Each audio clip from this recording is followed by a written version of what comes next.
오늘 시간에는 전에도 계셨고 장차 오실 주라는 제목으로 하나님 말씀 증거하도록 하겠습니다. 제가 미국에 유학을 와서 켈빈 신학대학원에 다닐 때에 절기에 대해서 공부를 한 적이 있었습니다.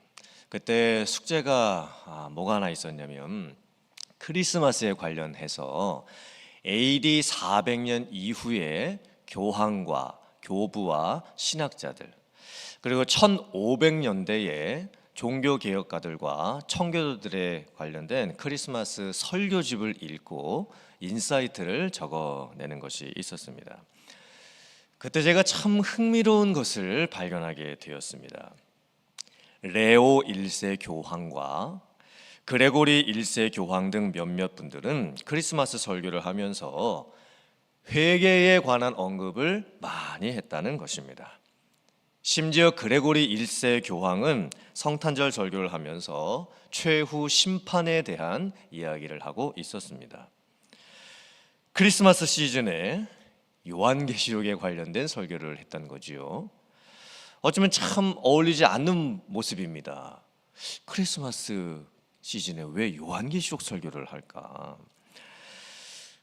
그런데 AD 400년대, 500년대 교황들이 또 교부들이 크리스마스에 예수님의 재림에 대한 설교를 한 것은 복음이 확장되어가는 관점과 기독교의 역사적인 관점에서 그럴 수밖에 없었던 충분한 이유가 있었습니다. 교회 역사를 살펴볼 때 예수님이 오시고 나서 400년 동안 교회 절기에는 성탄절이 없었습니다. 400년 동안 크리스마스는 없었던 겁니다. 동방교회에서 크리스마스를 절기로 정해서 지키기 시작한 것은 380년 콘스탄티노플에서 시작이 되었고, 서구 쪽, 이 서방 쪽, 이 안디옥에서는 여전히 크리스마스를 지키지 않고 있었습니다. 사실 초대교회 그리스도인들에게 제일 중요한 절기는 부활절이었죠. 그런데 2000년대를 살아가는 우리들의 모습을 보면 크리스마스가 부활절보다 더 중요한 절기가 되는 것 같습니다. 크리스마스는 이제 일반 사람들도 지키는 시즌이 되었죠. 할러데이 시즌이 되었고 연말 파티를 하는 시즌이 되어버렸습니다. 그러므로 우리들이 오늘 생각을 좀 해봐야 될 것은, 오늘날 우리들이 즐기는 크리스마스 절기하고 2000년 전에 예수님께서 태어나시고 복음이 전해지고 있었을 때의 크리스마스의 내용하고는 완전히 다른 의미가 있었다라는 겁니다. 또 오늘날처럼 크리스마스 분위기가 가볍지 않았습니다. 오락적이고 소비적이고 휴가와 같은 그런 분위기가 절대 아니었습니다.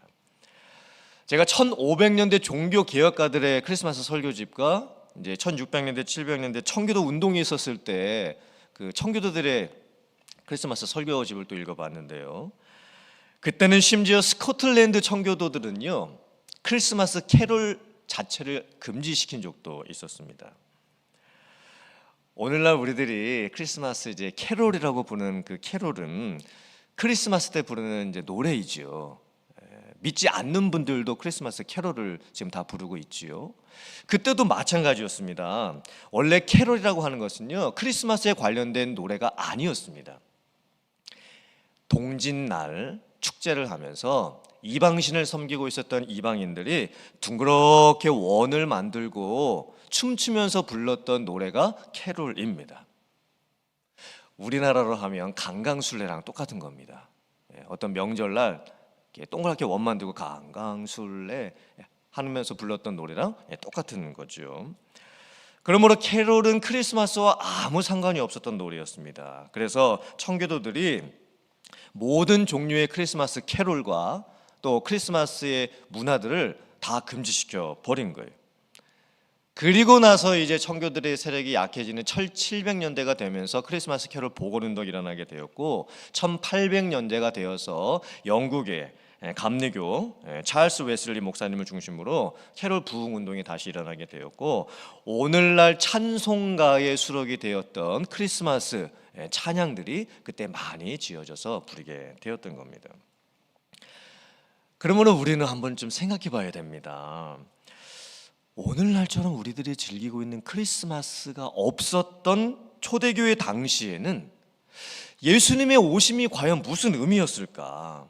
그때는 크리스마스 절기 자체가 없었는데, 그렇다면 초대교회 사람들은 예수님의 탄생과 오심에 대해서 어떤 신앙 고백을 하고 있었을까? 제가 오늘 드리려고 하는 설교의 핵심 내용이 뭐냐면, 초대교회 시대에는 예수님의 오심, 탄생, 예수님의 십자가와 부활, 그리고 예수님의 다시 오심, 재림이 하나로 연결되어 있는 복음이었다는 것입니다. 즉 오늘날처럼 우리가 크리스마스에는 예수님의 탄생을 따로 지키고 부활절에는 예수님의 부활을 따로 지키는 그런 의미가 아니었습니다. 기독교 역사 가운데 예수님 오시고 나서 400년 동안 크리스마스 자체가 없었기 때문에 적어도 400년 동안요, 초대교회 성도들에게는 예수님의 탄생, 십자가, 부활, 예수님의 다시 오심, 재림, 이것이 그냥 하나로 연결되어 있는 복음이었습니다. 그것을 지키고 있었던 거예요. 초대교회 당시의 복음을 살펴보면 사복음서가 있지요. 사도행전과 바울 서신이 있습니다. 요한계시록에 이르게 되는데 이 모든 것이 다 하나로 연결되어 있었던 복음이었습니다. 자, 먼저 마태복음, 마가복음, 누가복음, 요한복음, 사복음서에서는 예수님의 탄생에 대해서 어떤 소식을 전했고 어떤 신앙의 고백을 했을까요? 마태복음 1장 22절 그리고 23절 말씀 같이 봉독해 보겠습니다. 시작. 이 모든 일이 된 것은 주께로 선지자로 하신 말씀을 이루려 하심이니 이르시되 보라 처녀가 잉태하여 아들을 낳을 것이요 그의 이름은 임마누엘이라 하리라 하셨으니 이를 번역한즉 하나님이 우리와 함께 계시다 함이라. 아멘.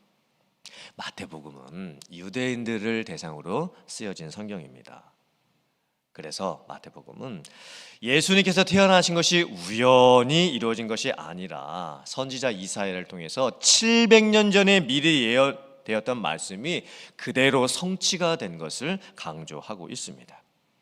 하나님의 섭리와 계획 가운데에서 오시리라고 하셨던 그 메시아가 드디어 오셨다, 약속 성취를 강조하고 있는 것이지요. 그래서 마태복음은 예수님의 오심에 대해서 계시적이고 신학적이고 교리적인 부분을 강조합니다. 마태복음이 예수님의 오심을 어떻게 신앙 고백으로 표현을 했죠? 임마누엘. 근데 임마누엘은 이제 잘 끊어 읽으셔야 됩니다. 저도 지금 잘못 끊어 읽은 거예요. 이게 세 단어가 합친 거거든요. 임마누엘이 어떻게 끊어 읽어야 될까요? 임마 이렇게 끊으시면 안 됩니다. 한국 분들 또 이 단어 잘 발음하셔야 됩니다. 임, with, 함께라는 뜻입니다. 그리고 아누, 이것은 us, 우리라는 뜻이죠. 그리고 엘은 God, 하나님입니다. 그러니까 임, 아누, 엘, 하나님이 우리와 함께 계시다라는 뜻이죠. 마태복음은 성육신을 강조하고 있습니다. 하나님께서 인간의 몸을 입고 세상에 오신 것을 강조하고 계십니다. 그래서 마태복음은요, 예수님의 탄생의 그 복음이 예수님 그분 자체에 집중이 되어 있습니다. 예수님께 모든 게 집중이 되어 있는 거예요. 예수님이 누구시냐, 예수님의 탄생이 어떤 의미냐, 예수님께 다 포커스가 있습니다. 그런데 누가복음은 좀 다릅니다. 누가복음에서 강조되는 예수님의 탄생 소식은 무엇일까요? 누가복음 2장 12절부터 14절 말씀 화면 보시고 같이 봉독해 보겠습니다. 시작. 너희가 가서 강보에 쌓여 구유에 뉘어 있는 아기를 보리니 이것이 너희에게 표적이니라 하더니 호련히 수많은 천군이 그 천사들과 함께 하나님을 찬송하여 이르되 지극히 높은 곳에서는 하나님께 영광이요 땅에서는 하나님이 기뻐하신 사람들 중에 평화로다 하니라. 아멘. 누가복음은 유대인들을 대상으로 쓰여진 게 아니고 이방인들을 대상으로 쓰여졌습니다. 누가복음은 예수님의 탄생 소식을 밤중에 양떼들을 지키고 있었던 목자들이 듣게 된 것을 강조하고 있습니다. 지극히 목가적인 분위기지요. 그리고 예수님께서 말구유에 누워 계신 것을 강조합니다. 지극히 어떤 정적인 분위기지요. 마태복음은 영광과 능력과 위엄과 권능, 신학 이런 게 강조된다면 누가복음은 너무나 평안하고 푸근하고 따뜻하고 정적인 이런 분위기를 강조하고 있습니다. 마태복음이 예수님 그분께 초점이 있다면 누가복음은 우리에게 초점이 있습니다. 예수님의 탄생을 경험하는 우리들에게 그 의미가 무엇인지 그것을 지금 알려주고 있는 거예요. 예수님의 탄생이 우리들에게 하나님께 영광을 드릴 수 있는 찬양이 되고, 예수님의 탄생이 우리들에게 기쁨이 되고 평화가 이루어지게 되는 거예요. 사도행전과 바울서신에서는 예수님에 대한 복음이 어떻게 강조가 되고 있을까요? 예수님의 탄생과 오심에 대해서는 별로 강조가 안 됩니다. 예수님의 십자가와 부활이 많이 강조가 되고 있죠. 그리고 예수님의 십자가 부활의 복음이 예루살렘에 있었던 유대인들을 넘어서서 당시의 유럽을 중심으로 해서 이방인들에게 어떻게 그 복음이 전해지게 되고 구원이 더 넓게 이루어져 가고 있는지, 하나님의 나라 확장에 대해서 말씀을 하고 있죠. 그러므로 예수님께서 태어나시고 죽으시고 난 후 30년 동안 바울 사도를 통해서 예수님에 대한 복음은 십자가, 부활에 초점이 맞춰져 있었습니다. 그런데 바울 사도가 AD 68년에 순교를 당하고 죽게 되죠. 그 이후에 예수님에 대한 복음은 어떻게 확장이 되어 갔을까요? 화면 한번 봐주시길 바랍니다. 자, 이 앞쪽에는 사복음서가 있겠죠. 마태복음, 마가복음, 누가복음, 요한복음. 그리고 이제 바울 사도가 사역을 시작하면서 사도행전이 쓰여지고, 그리고 이제 바울 서신들이 쓰여지게 됩니다. 이제 바울이 여기서 AD 68년에 이제 순교를 당하고 죽죠. 여기서 죽죠. 그리고 나서 등장하는 사람이 사도 요한입니다. 사도 요한이 요한 1서, 요한 2서, 요한 3서를 쓰고, 그리고 사도 요한이 마지막에 이제 요한 계시록까지 쓰게 되는 것이죠. 사도 요한이 요한 계시록을 썼을 때가 AD 한 90년 혹은 100년 정도 됩니다. 그러므로 바울 사도가 죽고 나서 30년 동안은 이제 사도 요한이 등장을 하면서 요한 1, 2, 3서와 요한 계시록을 쓰면서 예수님의 다시 오심에 대해서, 종말과 심판에 대해서 말씀을 하게 되는 거예요. 이게 초대교회에 아주 놀라운 전환점을 가져오게 됩니다. 왜 바울 사도가 AD 68년에 죽고 나서 사도 요한이 중요한 역할을 감당하게 되었던 걸까요? 그 이유가 있습니다. 기독교 역사 속에서 AD 70년에 아주 중요한 사건이 하나 발생을 하게 됩니다. 그 사건은 예루살렘이 멸망하고 예루살렘 성전이 파괴되는 사건이었습니다. 바울 사도가 순교당하고 나서 한 2년 혹은 3년 후에 AD 70년에 로마 군대가 예루살렘을 침공합니다. 예루살렘 도시가 완전히 파괴되고 예루살렘 성전도 다 무너지게 됩니다. 오늘날 우리들이 예루살렘에 성지순례 갔을 때 이제 예루살렘 서쪽 성벽만 이제 남긴 것을 보게 되죠. 그때 다 무너지게 된 거예요. 로마 제국에 의해서 예루살렘 도시가 다 파괴되고 예루살렘 성전이 다 무너진 사건은 유대인들과 기독교인들에게 엄청난 충격적인 사건이었습니다. 신앙의 중심지였고 교회의 중심지였던 예루살렘이 다 파괴가 된 거예요. 복음도 예루살렘에서 시작이 되었고 교회도 예루살렘에서 시작이 되었는데 그 모든 것이 다 무너지게 된 겁니다. 예루살렘의 멸망과 예루살렘 성전 파괴는요, 기독교인들에게 놀라운 복음의 확장을 가져다 주기 시작합니다. 이제 그리스도인들에게 종말에 대한 관점이 생기기 시작했던 거예요. 아니, 예루살렘도 이렇게 다 무너졌는데, 심지어 성전도 지금 다 무너졌는데 이제 예수님을 믿는 성도들은 믿음을 어떻게 앞으로 지켜야 될 것인가? 교회가 앞으로 계속해서 핍박을 받게 될 텐데 과연 교회는 신앙을 지켜나갈 수 있을 것인가? 세상의 종말은 어떻게 될 것인가? 이런 관점들이 기독교인들 가운데서 많이 생겨나게 되었던 겁니다. 이런 상황 속에서 사도 요한이 중요한 역할을 하게 되는 거예요. 사도 요한은 원래 예수님의 12제자 중에 한 사람이었죠. 그리고 예수님이 십자가에서 죽고 부활하신 후에 복음이 전해지고 예수님을 믿는 사람들이 이제 생겨나게 됐을 때 예루살렘의 최초의 교회가 세워지게 됩니다.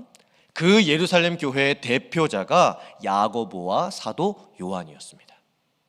사도 요한이 예루살렘 교회의 지도자였던 겁니다. 그런데 사도 요한이 다니고 있었고 섬기고 있었던 예루살렘 교회가 다 무너진 거예요. 그때 사도 요한은 이제 요한복음부터 써내려가기 시작합니다. 예수님의 오심에 대해서 쓰죠. 그리고 나서 요한 1, 2, 3서를 쓰고 나서 사도 요한이 더 이상 예루살렘에 이제 머물지를 못하게 됩니다. 그래서 에베소로 이사를 가게 돼요.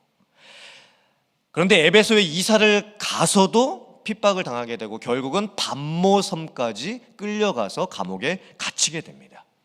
그 밤모섬에서 기록한 성경이 바로 요한계시록이죠. 그리고 요한계시록을 기록하고 나서 다시 에베소에 오게 돼요. 그리고 에베소에 돌아와서 죽음을 맞이하게 됩니다. 지금 성지순례를 가서 에베소에 가면 사도 요한 기념 교회가 있고 사도 요한의 무덤이 있습니다. 제가 성지순례 갔을 때 갔던 사진을 하나 보여드리겠습니다. 지금은 이제 터만 남아있죠. 사도 요한 기념 교회 터. 공중에서 찍은 사진인데요. 이 사진을 잘 보세요. 사도 요한 기념 교회 터가 무슨 모양으로 되어 있습니다. 무슨 모양으로 되어 있을까요? 잘 보세요. 보이십니까?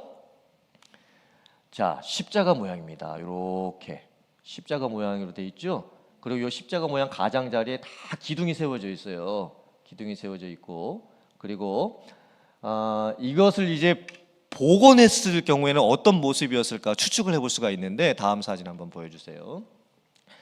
이건 이제 복원 모형도입니다. 사도 요한 기념교회가 복원이 되면 이런 교회였을 것이다. 십자가 모양의 이제 교회 터고 이런 모양으로 이제 교회가 이루어져 있던 거예요. 그리고 제가 영상 하나 또 제가 보여드리겠습니다.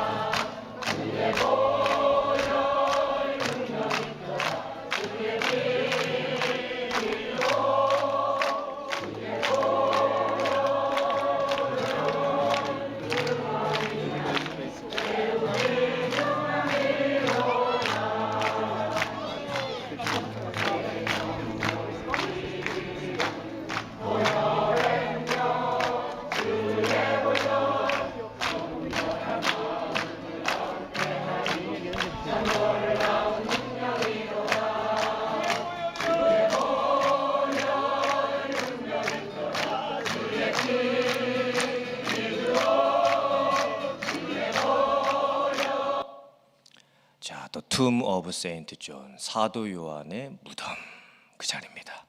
그리고 저곳에서 찬양을 저희가 불렀었는데, 제가 그때 그곳에서 예배를 드리면서 참 은혜가 엄청나게 많았습니다. 사도 요한이 1900년 전에 복음을 전했고, 그리고 요한계시록을 쓰고 죽었던 그 자리에서 제가 예수님을 믿어서 그 자리에서 찬양을 드리고 있다는 그 사실이 참 너무나 신비롭고 놀랍게 느껴졌습니다. 사도 요한이 요한계시록을 쓰게 되면서 예수님의 탄생과 십자가 부활과 이제는 예수님의 다시 오심과 종말에 관련된 완전히 하나로 연결된 복음이 완성된 거예요. 초대교회 당시에 성도들은요, 크리스마스를 따로 떼어내서 지킨 게 아니었습니다. 복음은 하나였습니다. 예수님의 탄생, 십자가, 부활, 예수님의 다시 오심, 이게 하나로 연결되어 있었던 복음이었던 거예요. 그러면 어쩌면 초대교회 성도들이 오늘날 우리들이 크리스마스를 지키는 모습을 보면 좀 의아해 할지도 모릅니다. 와, 기독교 역사가 2000년이 흘러가는 동안 정말 많이 변질이 되었구나. 오늘날 세속적이고 오락적이고 연말 행사 속에 묻혀가는 이 크리스마스의 모습을 보면서 초대교회 성도들이 아마 우리들이 크리스마스를 지키는 모습을 보면 예수님의 오심에 대한 의미는 이런 게 아닌데? 라고 그렇게 느끼게 될지도 모른다라는 거예요. 그렇다면 과연 2000년 전에 복음이 확장되어 가던 그 시기에 초대교회 성도들은 무슨 신앙의 고백을 했던 걸까요? 사도 요한이 요한계시록을 썼을 그 AD 100년경에는 무슨 고백을 했었고, 또 AD 400년까지 크리스마스 자체가 없었던 그 초대교회 시대에는 무슨 신앙의 고백을 하면서 초대교회 성도들이 믿음을 지켜갔던 걸까요? 이게 대단히 중요합니다. 오늘 본문 말씀 요한계시록 1장 3절과 8절 말씀 화면 보시고 같이 봉독해 보겠습니다. 시작. 이 예언의 말씀을 읽는 자와 듣는 자와 그 가운데 기록한 것을 지키는 자는 복이 있나니 때가 가까움이라. 주 하나님이 이르시되 나는 알파와 오메가라. 이제도 있고 전에도 있었고 장차 올 자요 전능한 자라 하시더라. 아멘. 알파와 오메가, 처음과 나중이라는 뜻이죠. 알파라고 하는 것은 하나님께서 창조자가 되셔서 모든 만물의 근원이 되심을 선포하는 신앙 고백입니다. 오메가라고 하는 것은 하나님께서 창조의 목적을 이제 다 성취하시고 모든 것을 마지막에 심판하시는 주권자가 되심을 선포하는 신앙의 고백입니다. 알파와 오메가 되신 하나님, 창조자와 심판자가 되시는 하나님, 그 하나님께서 모든 시작을 주관하시고 모든 끝을 주관하고 계십니다. 그리고 하나님께서 구원을 이루어 가시는데 모든 것이 예수 그리스도께 초점이 맞춰져 있습니다. 하나님이 계획하셨던 그 구원을 예수님께서 이 세상에 오시고 십자가에 죽으시고 부활하시고 다시 오심을 통해서 어떻게 이루어져 가고 있는지, 하나님께서 어떻게 구원을 예수님을 통해서 이뤄가고 계시는지, 그것이 사도 요한이 고백했던 신앙의 고백이었던 겁니다. 지금도 그 하나님의 역사는 이어져 가고 있지요. 창조, 타락, 구속이라고 하는 하나님의 역사와 구원의 섭리가 지금도 이어져 가고 있습니다. 때가 참에 예수님께서 세상에 오셨고, 그리고 예수님께서 십자가에서 죽으시고 부활하셨고, 그리고 예수님께서는 장차 다시 오실 것입니다. 사도 요한이 pat모섬에 유배가 되어 있는 상황 속에서 요한계시록을 기록하면서 하나님께서 전에도 계셨고 지금도 계시고 장차 오실 것이라는 예수님에 대한 그 소식을 보여주신 것을 환상으로 보면서 얼마나 그 사도 요한 마음속에 은혜가 넘치고 소망이 넘치고 위로가 되었겠습니까? 지금 자신뿐만이 아니라 예수님을 믿는 성도들이 로마 제국으로부터 엄청난 핍박을 받고 있습니다. 엄청난 고난을 당하고 있는 겁니다. 예수님을 믿는다는 이유 때문에 잡혀가고 끌려가고 고문당하고 집 뺏기고 일자리도 다 잃어버립니다. 사도 요한도 지금 pat모섬에 감옥에 갇혀 있는 상황이죠. 그때 사도 요한이 하나님께서 예수 그리스도를 통해서 이루실 그 구원을 계시로 보여주셨을 때에 얼마나 큰 은혜가 되고 감격이 되고 소망이 되고 위로가 되었겠습니까? 예수님이 정말 누구실까? 예수님은 오셨고, 그리고 십자가에서 죽으시고 부활하셨고 장차 오시겠다고 약속해 주셨는데, 예수님께서 통치하시는 교회의 영광과 권위와 그 능력이 얼마나 큰 것일까? 그것을 바라보면서 확신이 생겼겠죠. 사랑하는 성도님들, 저희들이 크리스마스 시즌을 보내면서 예수님의 탄생 오심, 십자가 부활, 그리고 예수님의 다시 오심, 이것을 하나로 연결해서 보는 복음적 관점이 매우 중요합니다. 내 인생의 시작도 태어나는 일도 하나님께 달려있죠. 내 인생의 끝도 죽는 것도 하나님께 달려 있습니다. 올해 1년의 시작도 하나님께 달려 있는 것이고, 올해 1년의 끝도 하나님께 달려 있는 것입니다. 이 세상의 시작도 세상의 끝도 하나님께 달려 있습니다. 우리가 이 복음의 관점에서 하나님이 이루어가시는 구원의 모습을 보면 정말 모든 것이 하나님의 은혜였음을 고백하게 됩니다. 그러므로 크리스마스를 맞이하면서 여러분들께서 정말 초대교회 그때 그 당시에 이 예수 그리스도의 오심과 다시 오심이 기독교인들에게 무슨 의미였을까를 본질적으로 다시 한번 생각해 보시기를 바라고, 크리스마스가 없었던 그때 그 시절 초대교회 성도들이 어떻게 예수님에 대해서 묵상하고 믿고 신앙의 고백을 하면서 살았는지, 그리고 그 초대교회 성도들이 했던 믿음의 고백이 저와 여러분들의 고백이 되어야 될 줄 믿습니다. 전에도 계셨고 지금도 계시고 장차 오실 주 그 예수 그리스도께서 나의 유일한 삶의 소망이 되어주신다는 것을 고백을 하고, 우리의 삶의 힘들고 어려운 상황 속에서 예수님 안에서 승리의 확신을 바라보고, 아직도 예수님을 믿지 못하는 사람들이 우리 주변에 너무나 많은데 이 구원의 복된 소식을 널리 전하고 기쁨을 함께 나누는 여러분들 다 되실 수 있기를 주님의 이름으로 축원합니다. 아멘.